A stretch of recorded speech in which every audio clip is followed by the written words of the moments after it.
on Saturday night. Just 4 East titles in 5 years. Your guys been here a long time. What does that say about where this program is right now? It definitely says a lot. We put in a lot of work to be able to make it to the SEC championship every year. That's our ultimate goal, and that's a step forward to us to making it to the playoff and the national championship and things like that.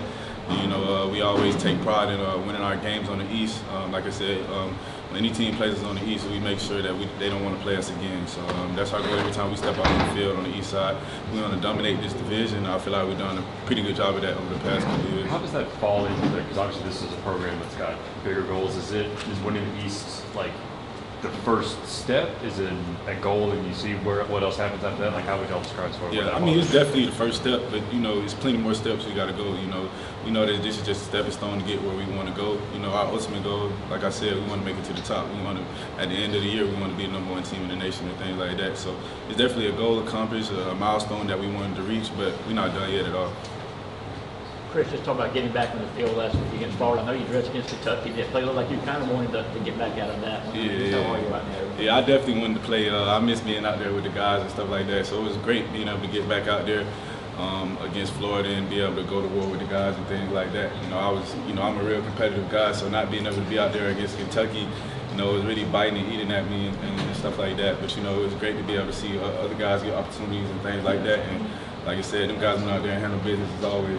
How quick did you read that fake, Chris? How quick did you deduce that? Was it something you scouted? Yeah, it wasn't anything I really scouted, but just from the beginning of the play, Richardson, we know that he could run the ball, of course, but he was like 5-6 yards off the ball, so he caught the ball, tried to run up a little bit, and then throw it out. I never bid on the run. I did my job, and everybody else did theirs. I think it was I don't know what it was. It was like a linebacker. I think it was Nakobe. Nakobe did a great job of forcing him to throw it a little bit early.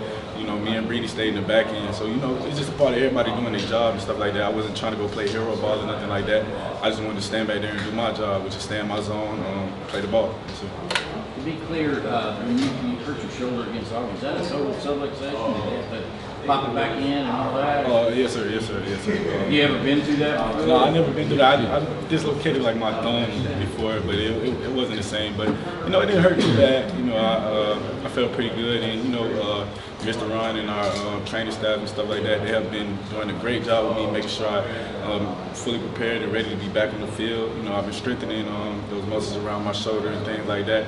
So I definitely appreciate Mr. Ron and the rest of that training staff for being able to keep me prepared and ready for the game. I'll get you to speak on Kobe Dean's read he made on that pick six. What you saw, man. Why? How was he able to do that? Yeah, Kobe's an awesome player. Just to start off, he's so smart. I love being able to be on the field with him because he just makes me feel so comfortable. He's going to always make sure that the whole defense is on the same page as well as I and the D line. It's always a working thing. And that play that they ran, we've run that even up to last year. Like last year, Florida had that same kind of play, and I guess Kobe was used to it. We seen it in practice a couple times and things like that. And when he seen the ball thrown, he broke on it and made an amazing play. And I know this is going to sound like a simplistic question to you probably, but Coach Mark always talk about the team improving week in, week out. From y'all's perspective, you look at the stats, they say one thing, y'all are playing some pretty good football, but there's things that go on, I know, that happens with coverage and that thing that are messed up that people don't see.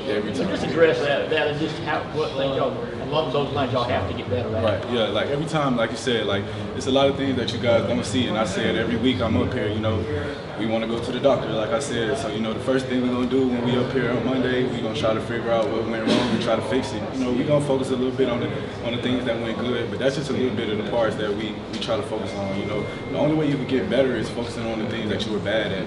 If you constantly focus on the things you do good, you're not going to get any better because you're just going to keep patting yourself on the back. So like I said, we're going to go to the doctor, make sure we fix everything that was wrong from the game on Saturday, and get ready for this next team.